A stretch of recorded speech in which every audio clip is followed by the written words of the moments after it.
మరి గత 13వ తేదీన అమర్ అనే కుర్రాడిని అతి దారుణంగా చంపారు.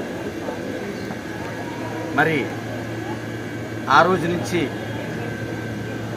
వాళ్ళ కుటుంబంలో ఏ ఒక్కరు కూడా న్యాయం గురించి పోరాడుతూ ఉన్నారు.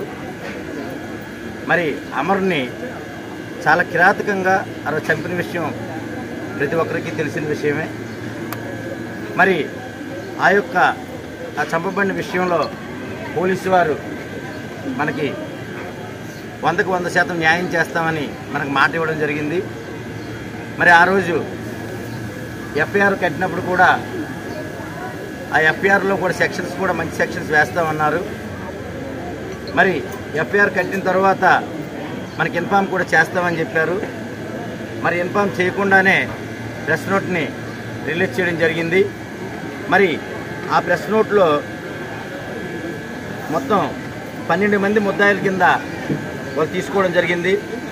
అందులో ప్రథమ ముద్దాయి మీసాల విజయలక్ష్మి, తను ప్రథమ ముద్దాయి. అలాగే ఏటూగా మీసాల బాలకృష్ణ, అలాగే కోరిబుల్లి జ్యోతి కిరణ్, అలాగే దాసరి జగదీష్, అలాగే కడవల భరద్వాజ్, సీశెట్టి నాగభరణి, కందుకూరి వేణు, కందుకూరి ప్రశాంత్, అయితా అప్పలరాజు, జయంతి లక్ష్మీకాంత్, అలాగే 2 మైనర్స్ కూడా అందులో ఉన్నారు.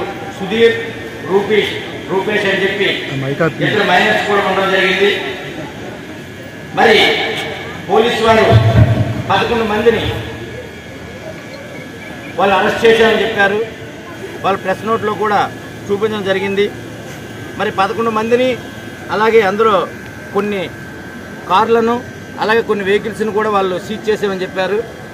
అందులో మరి టోటల్గా చూస్తే ఆ వెహికల్ అనేది మీసాల విజయలక్ష్మిదే అని చెప్పారు. మరి ప్రెస్ నోట్ చూస్తే ఇందులో టోటల్ 1 వేలోనే ఉంది. మీసాల విజయలక్ష్మికి ఏదో అక్రమ సంబంధం వల్ల తను ఏదో గొడవ పడినట్టు, తను వచ్చిమని చెప్పినట్టు, అది ఇష్టం లేని ఆ వ్యక్తిని చంపేసినట్టు ఇంతమంది 12 మంది తోడు తీసుకుని వాళ్ళు అరెస్ట్ అయ్యారో వాళ్ళు చెప్పడం జరిగింది. మరి ఇటు నుంచి కూడా కంప్లైంట్ ఇవ్వడం జరిగింది. ఆ మీసాల విజయలక్ష్మి అనే ఆమె, మరి నేను ఎంక్వైరీలో వాళ్ళ కుటుంబ సభ్యులు అందరూ నాకు చెప్పిన ఏంటంటే, ఎందుకంటే అబ్బాయి ఒకరు యాక్టివ్ రోల్ తీసుకునేవాడు, అందరికీ సహకారాలు చేసేవాడు, కార్యక్రమాలు చేయించాడు. తన ఉన్నతమైన ఆశయాలతో వ్యక్తి, ఎవరితో ఇప్పుడు గొడవపడే వ్యక్తి కాదు. మరి అలాంటి పరిస్థితుల్లో చాలా బాధ అనిపించి మేము కుటుంబ సభ్యుల్ని ప్రతి ఒక్కరిని, భార్యలను కానీ, వాళ్ళ తల్లి గారిని కానీ, వాళ్ళ చుట్టాలను కానీ, అలాగే తన కుటుంబాలందరూ కూడా మేము అడగడం జరిగింది. ఆ విజయలక్ష్మి మంచి చేస్తానని చెప్పి సభ్యులు కూడా పరిస్థితి ఆమె వీళ్ళకి మాయ మాటలు, వీళ్ళ దగ్గర 40 నుంచి 50 తులాల బంగారాన్ని కూడా ఆమె తీసుకొని తన అవసరాలకు వాడుకొని మళ్ళీ చేస్తానని చెప్పింది. అలాగే అమర్ని మధ్యలో పెట్టి తను మంది ఉద్యోగం ఇస్తానని కూడా చెప్పి చాలా మంది దగ్గర 1.5 కోటి రూపాయల వరకు కూడా ఆమె డబ్బులు అమర్ ద్వారా కలెక్ట్ చేయడం జరిగింది. మరి అందులో ఆ ఉద్యోగాలు రాని కారణంగా కొంతమంది బాధితులు అమర్ మీద వాళ్ళు అటాక్ చేస్తే అమరు కొంతమందికి, అలాగే ఇక్కడ చాలా మందికి ఆ డబ్బులు రిటర్న్ ఇవ్వడం జరిగింది అమరు. అందులో కూడా అని చెప్పని మన ఇక్కడ ఈ గ్రామ ప్రజలే వాళ్ళ తాలూకా దగ్గర కూడా ఆమె చేయడం జరిగింది. మరి ఆ డబ్బుల్ని అమర్ రిటర్న్ ఇవ్వడం జరిగింది. మరి ఎంతో తన డబ్బులు రిటర్న్, తన పేరు ఎక్కడ పోకూడదన్న ఉద్దేశంతో తను రిటర్న్ ఇవ్వడం జరిగింది. మరి ఆ యొక్క డబ్బులు ట్రాన్సాక్షన్ ఆ యొక్క లావాదేవీలో నాకు వెనక్కి చెప్పి అడిగే మూలంగా గత 2 నెలల విపరీతం ప్రెజర్ చేస్తారు. ఎందుకంటే పబ్లిక్ నుంచి నాకు గుర్తు వస్తుంది, అలాగే మా కుటుంబ సభ్యులు బంగారం అంతా మొత్తం మనకి చెప్పని గత 2 నెలలుగా తను ఒత్తిడి తెస్తున్నట్టు కుటుంబ సభ్యులు చెప్పి, ఈ ఒత్తిడి కారణంగా ఒక సెటిల్మెంట్ ఉంది రాని చెప్పి తీసుకుని అతి కిరాతకంగా చంపింది.